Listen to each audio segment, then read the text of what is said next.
kapalnya goyang-goyang.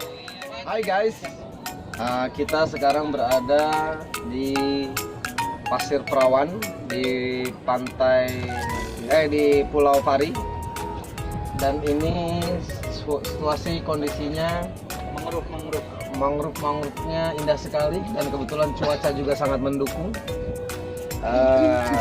Rugi guys kalau nggak kemari. Ini luar biasa, airnya sangat jernih sekali. Bahkan kita memandang mata terlihat terumbu karangnya. Betawi Channel melaporkan sore hari keadaan di pantai Pasir Perawan.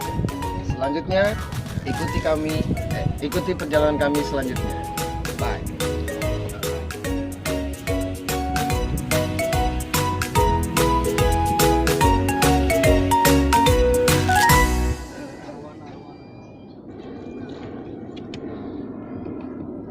Ada mulai masuk.